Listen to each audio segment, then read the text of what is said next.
Hello student, मैं आपकी biology educator. तो आज हम लोग स्टार्टिंग कर रहे हैं सेल मेम्ब्रेन के बारे में कि सेल मेम्ब्रेन क्या होती है। मैंने प्रीवियस क्लास में आप लोगों को यूकैरियोटिक सेल के बारे में बताया था, देन राइबोसोम के बारे में डिस्कस किए थे।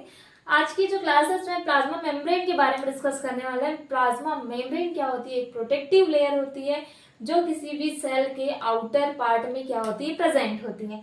कहाँ प्रेजेंट है? फॉर एग्जाम्पल अगर हम बात कर रहे हैं किसकी, सेल की, तो ये हो गई सेल। अब इस सेल में जैसे ये सेल है, इसका ये क्या प्रेजेंट है? न्यूक्लियस। और ये न्यूक्लियस है और देन ये हो जाएगी क्या? Cell membrane. ये हो जाएगी क्या? Cell membrane. इसको बोलेंगे सेल मेम्ब्रेन। कहाँ होती है? Protective layer. तो कहाँ प्रेजेंट है? ये है कैसी लेयर? प्रोटेक्टिव लेयर है। देन ये प्रोटेक्टिव लेयर प्रेजेंट होती है इस कहाँ पे? सेल में प्रेजेंट होगी। और ये एनिमल सेल में प्रेजेंट होती है, बट प्लांट सेल जो होता है इसमें सेल मेम्ब्रेन भी होगी और सेल वॉल भी होगी। तो एनिमल सेल में प्रेजेंट होती है क्या? सेल मेम्ब्रेन, जिसको बोलते हैं प्लाज्मा मेम्ब्रेन। प्रोटेक्टिव लेयर है और कहाँ पर प्रेजेंट होती है? Outer part. जो आउटर पार्ट होगा वहां पे प्रेजेंट होगी क्या? ये लेयर, जिसको बोला जाता है कौन सी layer? Protective layer. Outer part में प्रेजेंट होगी सेल मेम्ब्रेन। ठीक है। अब इसका फंक्शन क्या होता है, क्या बोला जाता है? जो क्या होगी प्लाज्मा मेम्ब्रेन में होती है, इनको बोला जाता है semi permeable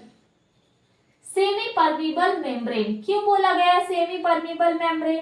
semi permeable membrane means होता है ऐसी मेम्ब्रेन जो क्या करती है, कोई भी चीज जैसे सिलेक्टिव चीजों को लेने का काम करती है। इसको सिलेक्टिव मेम्ब्रेन भी बोला जाता है। परमीबल मीन्स यानी कि आयंस और मॉलिक्यूल्स को ट्रांसपोर्ट करने में हेल्प कर रही है। क्या हेल्प कर रही है? क्योंकि क्या कर रहा है? Transport of ion and molecule. Ion and molecules होते हैं, उनको ट्रांसपोर्ट करने में क्या करती? हेल्प करती। सेमी परमीबल है। देन इसके साथ में इस मेम्ब्रेन को बुलाता है सिलेक्टिवली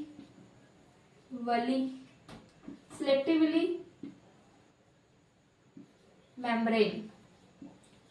सिलेक्टिवली मेम्ब्रेन मीन्स ऐसे मॉलिक्यूल्स एंड आयन को ये क्या करेंगे? सिलेक्ट करती, जो सेल के लिए कैसे होते हैं? यूजफुल होते हैं। और जो यूजफुल नहीं होंगे उनको क्या करेंगे? बाहर की ओर रिलीज कर देती है।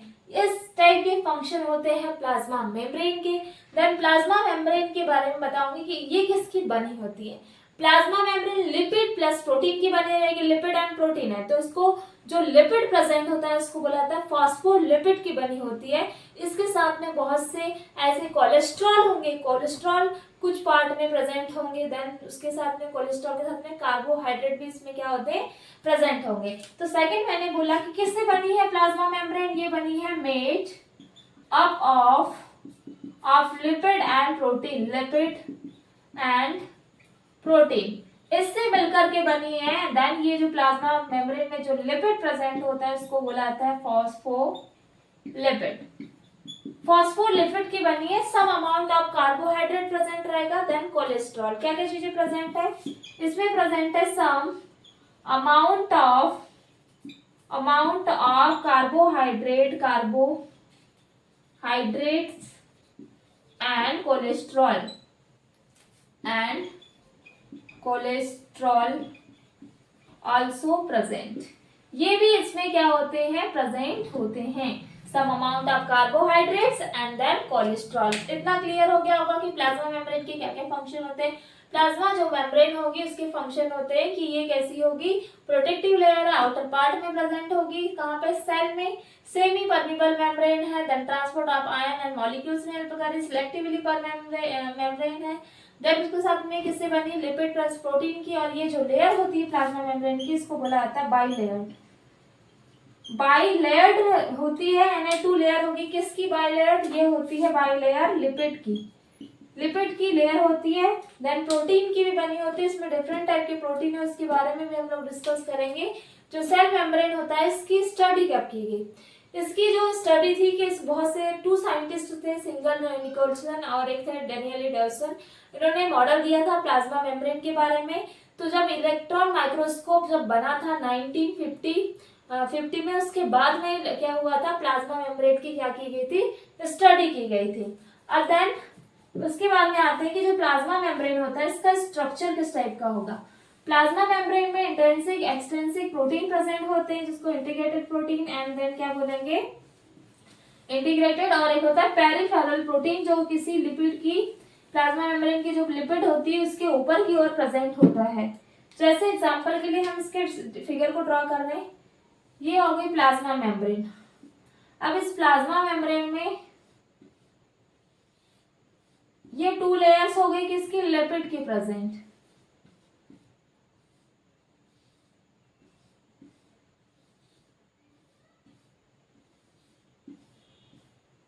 अच्छा, तो ये हो गई लेयर, जहां पे ये होगी कौन सी लेयर है, लिपिड की लेयर है। और कौन सी लेयर, बायलिपिड बोलते हैं, क्योंकि इसमें 2 लेयर प्रेजेंट है किसकी, लिपिड की। लिपिड की लेयर है, इसके बाद में यहाँ पे जो प्रोटीन रहेगा इसको बोलेंगे पेरिफेरल प्रोटीन। और पेरिफेरल प्रोटीन जो होता है, इसका फंक्शन होता है, वो फंक्शन होता है किसमें, सपोर्ट करना। क्या प्रोवाइड कर रहा है ये, सपोर्ट प्रोवाइड करेगा। देन इसके साथ में यहाँ एक प्रोटीन होता है जिसको बोलते हैं इंटीग्रेटेड प्रोटीन, यहाँ बीच में होगा, this is called integrated protein. ये इंटीग्रेटेड प्रोटीन होता है, ये हेल्प करता है ट्रांसपोर्ट में। किसमें हेल्प कर रहा है, हेल्प ऑफ ट्रांसपोर्ट में हेल्प करेगा इंटीग्रेटेड प्रोटीन। इसके साथ में यहाँ पे कोलेस्ट्रॉल भी प्रेजेंट होते हैं, लिपिड की जो लेयर होती है यहाँ प्रेजेंट होते हैं कोलेस्ट्रॉल, यहाँ कोलेस्ट्रॉल प्रेजेंट हो गया, देन लिपिड हो गया। उसके साथ में यहाँ पर क्या होंगे, शुगर भी प्रेजेंट होते हैं इसकी लेयर में। जैसे फॉर एग्जांपल ये हो जाएंगे यहाँ पे sugar peripheral protein provide support करेगा, पेरिफेरल प्रोटीन लिपिड की लेयर होगी। देन इसके साथ में ये जो डिवाइडेड है, ये होगा head region and then this is tell.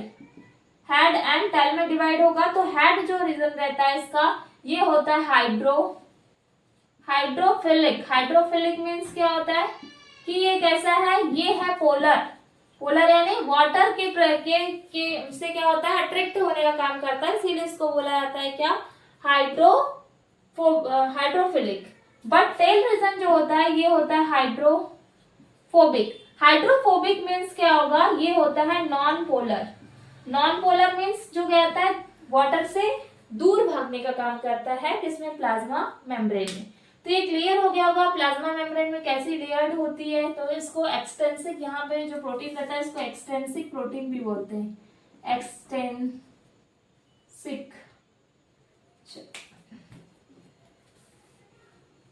अभी मैं आगे की फिगर में बता दूंगी इंट्रिंसिक और एक्सट्रिंसिक, ठीक है। तो ये हो गया किसका, प्लाज्मा मेम्ब्रेन का फिगर। कोलेस्ट्रॉल लिपिड ये प्रेजेंट होगी, बायलेयर्ड लिपिड की लेयर प्रेजेंट है। अब देन ये जो लेयर है इसमें भी प्रोटीन का क्या होता है, मूवमेंट होता है। प्रोटीन के मूवमेंट के बारे में डिस्कस करेंगे कि 2 टाइप का इसमें प्रोटीन का क्या होता है, मूवमेंट होता है, और वो कौन कौन से टाइप का होगा। पर्टिकुलर जब हम किसी टॉपिक को डिस्कस करते हैं तो उस टॉपिक में उसके बहुत सारे कैरेक्टरिस्टिक रहते हैं। देन उसके फिगर के, अगर हमको फिगर पता रहता है तो उसके कुछ कैरेक्टरिस्टिक उसके फिगर पे भी डिपेंड करते हैं। तो अगर आपको फिगर समझ में आ जाता है तो उसके कैरेक्टर बन जाएंगे। तो एनसीईआरटी में इस टाइप का डायग्राम दिया है, इसके साथ में कुछ उसके पॉइंट दिए हुए हैं जो मैं आप लोग को फॉलो करवाती हूँ, जिसके लाइन टू लाइन हम लोग डिस्कस करते हैं किसके, एनसीईआरटी के बारे में। तो ये प्लाज्मा मेम्ब्रेन का डायग्राम हो गया। तो मैं आप लोग को नोट करवा रही हूँ कि एक साइंटिस्ट थे जिनका नाम था पहले डेनियल डेवसन ने मॉडल दिया था जिसका नाम है सैंडविच मॉडल जो था ये दिए थे डेनियली और डेवसन, यहाँ पे साइंटिस्ट थे जिन्होंने 1935 में दिया था, जिनका नाम है डेवसन एंड डेनियली। ये 2 साइंटिस्ट थे जिन्होंने दिया था क्या, कौन सा मॉडल, सैंडविच। नेक्स्ट साइंटिस्ट आते जिन्होंने दिया था फ्लूइड मोजाइक मॉडल। मोजाइक जो मॉडल था, इन्होंने प्लाज्मा मेम्ब्रेन के बारे में बताया किस टाइप से, इसमें आरबीसी सेल के बारे में डिस्कस किया था, एरिथ्रोसाइट सेल के बारे में। किसने, जो फ्लूइड मोजाइक मॉडल थे ये थे सिंगल एंड निकोलसन। जिस साइंटिस्ट का नाम था सिंगल एंड निकोलसन, और इन्होंने दिया था 1972 में। क्या बताया इन्होंने, इन्होंने स्टडी की थी, कौन सी सेल में देखा था इन्होंने प्लाज्मा मेम्ब्रेन को? इन्होंने देखा था इरिथ्रोसाइट। और इरिथ्रोसाइट किसको बोलते हैं? आरबीसी को बोला जाता है। इन्होंने बोला कि जो प्लाज्मा मेम्ब्रेन थी उसमें प्रोटीन जो था, इसका परसेंट, प्रोटीन का जो परसेंट था ये था 52%। एंड देन जो लिपिड था जिसको बोलते हैं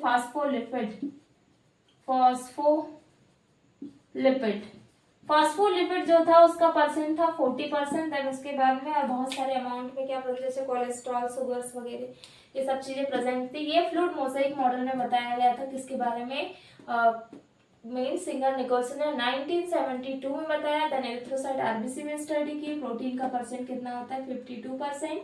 एंड देन फास्फोलिपिड जो होते हैं वो होते हैं कितने?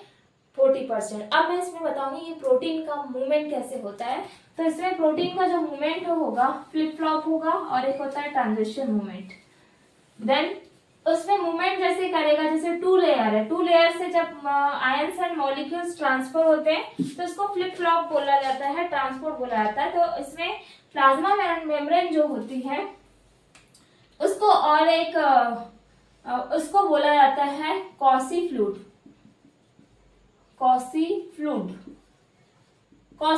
मेम्ब्रेन बोला जाता है। कॉसी फ्लूइड मेम्ब्रेन क्यों बोला जाता है? क्योंकि ये फ्लूइड नेचर में है। कॉसी फ्लूइड क्यों बोला गया है? कैसे नेचर में? ये फ्लूइड नेचर मीन्स होता है कि ना ही ये कैसी है, लिक्विड है, सम टाइम ये लिक्विड रहेगी, सम टाइम सॉलिड रहेगी, इसलिए इसको बोला गया है कॉसी फ्लूइड मेम्ब्रेन। क्यों बोला गया है? क्योंकि कैसी है, सम टाइम कैसे रहेगी, liquid, and then some time कैसे रहेगी, सम सॉलिड एंड लिक्विड, इस टाइप की रहेगी। और फ्लूइड जो नेचर रहेगा, यहाँ पर प्रोटीन का जो मूवमेंट रहेगा लेटरल मूवमेंट रहता है। किसमें? फ्लूइड नेचर क्यों है? क्योंकि क्या है इसमें? प्रोटीन मूवमेंट, क्या बोलेंगे इसमें? Protein so lateral movement. Protein कैसा मूवमेंट को शो कर रहा है? प्रोटीन कर रहा है सो लेटरल मूवमेंट को शो करने का काम कर रहा है, इसलिए इसको बोला गया है फ्लूइड नेचर। क्लियर हो गए? कॉसी क्या बोलते हैं इसको? कॉसी फ्लूइड मेम्ब्रेन बोला जाता है। Some liquid, some time liquid, then some time कैसी होती है, सॉलिड। देन फ्लूइड नेचर की होगी protein so lateral movement. Protein कैसा मूवमेंट शो करता है? Lateral movement. अब इसमें जो प्रोटीन के मूवमेंट 2 टाइप के होते हैं, कौन कौन से होंगे? अच्छा, इसमें प्रोटीन के टाइप लिख लेंगे आप लोग। तो इसमें जो मूवमेंट है प्रोटीन के, मूवमेंट ऑफ प्रोटीन, तो प्रोटीन के जो मूवमेंट होते हैं 2 टाइप के होते हैं। फर्स्ट होता है जिसको फ्लिप फ्लॉप, ये हो जाएगा, और एक होता है जिसको बोला जाता है ट्रांजिशन होगा, और एक होता है फ्लिप फ्लॉप। तो ये जो फ्लिप फ्लॉप होता है इसमें जो मूवमेंट होगा इसमें होता है 2 लेयर में। क्या होगा? 2 लेयर में क्या होगा? मूवमेंट। लाइक ये ऐसे 2 लेयर है, अब इसका मूवमेंट जो हो रहा है प्रोटीन का वो कैसे होगा? 2 लेयर यानी बाई लेयर्ड होगा, 2 लेयर में होगा। और जो ट्रांजिशन होगा इसमें कैसा होता है? सिंगल लेयर में क्या हो रहा है? इसमें मूवमेंट हो रहा है। सिंगल लेयर यानी ये एक लेयर है, यहीं से एक ही लेयर में स्पेसिफिक जो लेयर रहती है यहाँ पर क्या होता है? मूवमेंट होता है। तो इसको मैं नोट करवा दे रही हूँ किस टाइप का मूवमेंट होगा, तो कि क्या होता है? Flip flop and then transition. Move on 2 layer, इसको नोट डाउन कर लेंगे। Move on 2 layer, and then ये हो जाएगा किसी specific layer movement. Specific mainly क्या हो रहा है? लेयर मूवमेंट हो रहा है, जिसमें कैसी लेयर रहेगी? सिंगल लेयर में इसमें प्रोटीन का क्या होगा? मूवमेंट। तो ये होता है flip flop and then transition movement. इसको बोलेंगे क्या? Transition movement. क्लियर हो गया होगा? 2 टाइप के मूवमेंट होते हैं। ट्रांसपोर्ट बता रही मैं आपको, एक्टिव एंड एक होता है पेसिव। क्या होगा? ट्रांसपोर्ट। अब ट्रांसपोर्ट 2 टाइप का होगा। एक टाइप होता है, फर्स्ट इज एक्टिव ट्रांसपोर्ट, और एक होगा passive active and then passive transport. Two type के ट्रांसपोर्ट है। एक्टिव मीन्स क्या होता है, जब क्या होगा, मॉलिक्यूल्स जो रहेंगे, आयंस जो रहेंगे किसी प्लाज्मा मेम्ब्रेन के जब अंदर आएंगे तो उसकी कंसंट्रेशन कैसी होगी, इधर लोअर है, कैसी है, ये लोअर कंसंट्रेशन में, और यहाँ पे आके कैसे हो जाएंगे, हायर कंसंट्रेशन। कैसा मूव ऑन हो रहा है यहाँ पे, high lower concentration to higher concentration में होगा। जब भी कोई सब्सटेंस क्या हो रहा है, प्लाज्मा मेम्ब्रेन के अंदर आ रहा है सेल के अंदर, तो lower concentration to higher concentration is called क्या होगा, एक्टिव ट्रांसपोर्ट। पैसिव में अपोजिट हो जाएगा। पैसिव में क्या हो जाएगा, यहाँ पे हो जाएगा दिस इज, ये हो जाएगा हाई कंसंट्रेशन, ये हाई है तो ये कैसा हो जाएगा, जैसे फॉर एग्जांपल ये कितना है, हाई अमाउंट में सब्सटेंस है, तो ये कैसे आ जाएंगे, लोअर अमाउंट में, कम अमाउंट में, इसको बोलेंगे पैसिव ट्रांसपोर्ट। तो इसमें इसके पॉइंट नोट डाउन कर लेंगे कि एक्टिव ट्रांसपोर्ट के क्या क्या पॉइंट है, मैं इसको ऊपर नोट डाउन करवा दे रही हूँ एक्टिव ट्रांसपोर्ट के। तो एक्टिव ट्रांसपोर्ट जो रहता है इसके पॉइंट है एक्टिव एंड पैसिव। तो एक्टिव का है, क्या हो रहा है इसमें, substance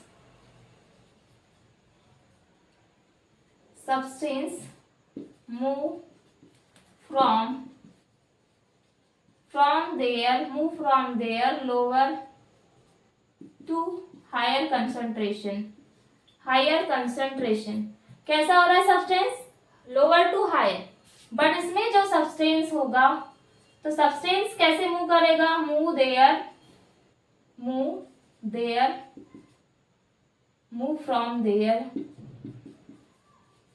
from there higher concentration higher to lower concentration.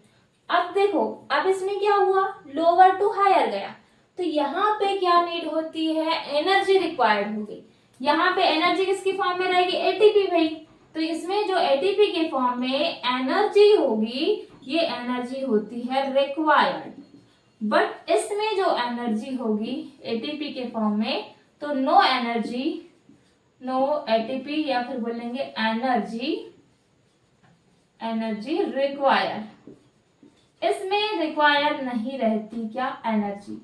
Then इसमें जो पैसिव ट्रांसपोर्ट होता है इसमें आ जाते हैं ऑस्मोसिस और आता है डिफ्यूजन, जो मैंने आप लोग को बता दिया है पहले।